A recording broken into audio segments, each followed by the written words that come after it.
वैसे पुराण वेदों का सर्वस्व ही इस व्रत को शास्त्रों ने कहा है। उसे एकाग्र मन से श्रवण करो।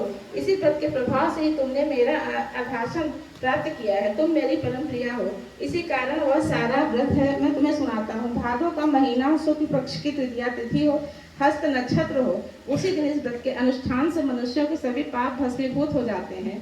हे देवी सुनो, जिस महान व्रत को तुमने हिमालय पर्वत पर धारण किया था, वह सबका सब पूरा वृत्तांत मुझसे श्रवण करो।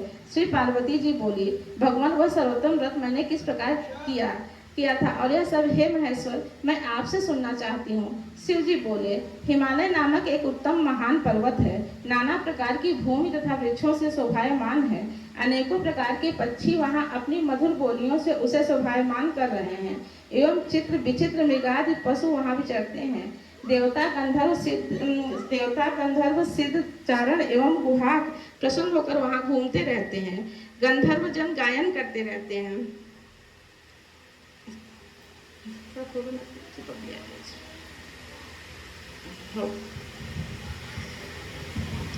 मैं मग्न रहते हैं। नाना प्रकार की वैष्णव मड़ियाँ एवं सोने की ऊंची चोटियाँ हैं। रूपी भुजाओं से यानी आकाश पर लिखता हुआ दिखाई देता है। उसका प्रकाश आकाश से स्पर्श इस प्रकार से जैसे कोई अपने मित्र के मंदिर को छू रहा हो। वह बर्फ से ढका रहता है। गंगा नदी की ध्वनि से वह सदा शब्दायमान रहता है। हे पार्वती, तुमने वही बाल्यावस्था में 12 वर्ष पर्यंत कठोर तप किया था। अधोमुख होकर कोमल धूम्रपान किया है। फिर 64 वर्ष पर्यंत पके पत्ते खाए हैं। माघ महीने में जल में खड़ी हो तप किया है। वैशाख में अग्नि का सेवन किया है। सावन में अन्न पान का त्याग कर दिया है। एकदम बाहर मैदान में जाकर तप किया है। तुम्हारे पिताजी तुम्हें इस प्रकार के कष्टों से देखकर घोर चिंता से व्याकुल हो गए।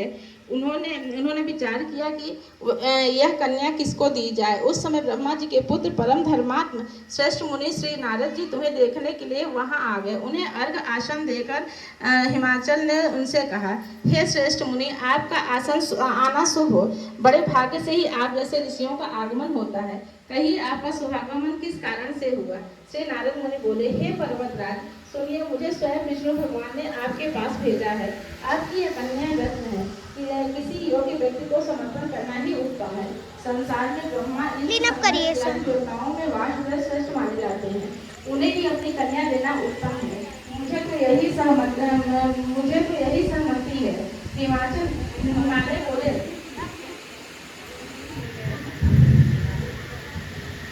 देवादी वासुदेव यदि स्वयं ही जब कन्या के लिए प्रार्थना कर रहे हैं और आपके आगमन का भी यह प्रयोजन है, तो अपनी कन्या उन्हीं को दूंगा।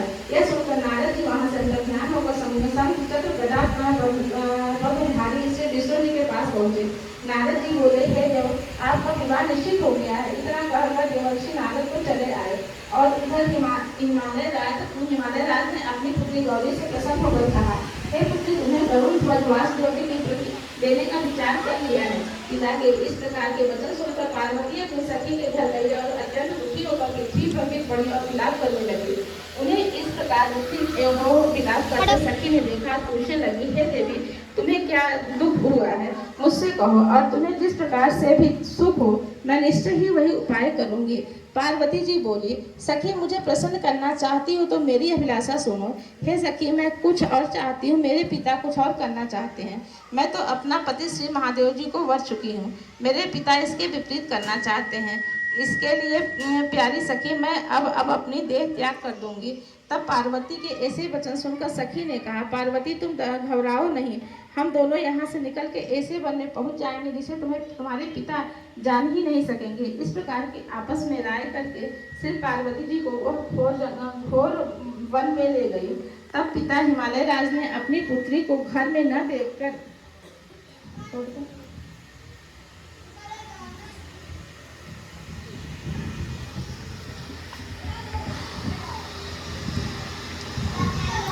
इधर उधर खोज किया।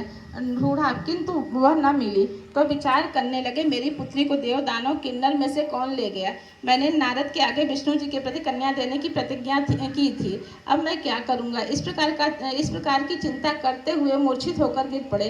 तब उनकी ऐसी अवस्था सुनकर हाहाकार करते हुए लोग हिमालय राज के पास पहुँचे और मूर्छा का कारण पूछने लगे। हिमालय बोले, किसी दुष्ट आत्मा ने मेरी कन्या का अपहरण कर लिया अथवा किसी काल सर्प ने उसे काट लिया है या सिंह व्याघ्र ने उसे मार डाला है। पता नहीं मेरी कन्या कहाँ चली गई है, किस दुष्ट ने उसे हर लिया है। ऐसा कहते कहते शोक से संतृप्त होकर हिमालय राजवायु से कंपायमान महावृक्ष के समान कांपने लगे। तुम्हारे पिता ने सिंह व्याघ्र भल्लुक आदि हिंसक पशुओं से भरे हुए एक वन से दूसरे वन में जा जाकर तुम्हें ढूंढने का बहुत प्रयत्न करने लगे। इधर अपनी सखियों के साथ एक घोर वन में तुम भी जा पहुंची।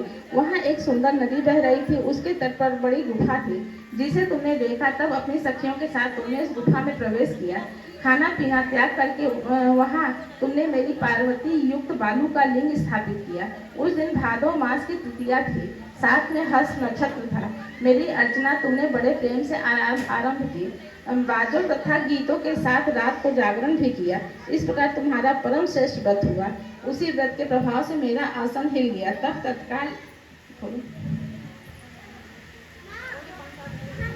तत्काल ये मैं प्रकट हो गया जहाँ तुम सखियों के साथ थी। मैंने दर्शन देकर कहा कि हे वारानने, वर मांगो। तब तुम बोली, हे देव महेश्वर, यदि आप प्रसन्न हो तो मेरे स्वामी बनिए। तब मैंने तथास्तु कहा। फिर वहाँ से अंदर ध्यान होकर कैलाश पर पहुँच गया। इधर जब प्रातः काल हुआ तब तुमने मेरी नींद मूर्ति का नदी में विसर्जन किया। अपनी सखियों के साथ वन से प्राप्त कंदमूल फल आदि से तुमने पारण किया। हे सुंदरी, उसी स्थान पर सखियों के साथ तुम सो गई। हिमालय राज तुम्हारे पिता भी उस घोर वन में आ पहुँचे। अपना खाना पीना त्याग कर वन में चारों ओर तुम्हें ढूंढने लगे। नदी के किनारे दो कन्याओं को सोता हुआ उन्होंने देख लिया और पहचान लिया। फिर तुम्हें उठाकर गोदी में लेकर तुमसे कहने लगे, हे पुत्री, सिंह व्याघ्र आदि पशुओं से पूर्ण इस घोर वन में क्यों आई हो। तब श्री पार्वती जी बोली, पिताजी सुनिए, आप मुझे विष्णु को देना चाहते हैं। आपकी यह बात मुझे अच्छी न लगी, इससे मैं वन में चली आई। यदि आप मेरा विवाह शंकर के साथ करें तो मैं घर चलूंगी, नहीं तो यही रहने का मैंने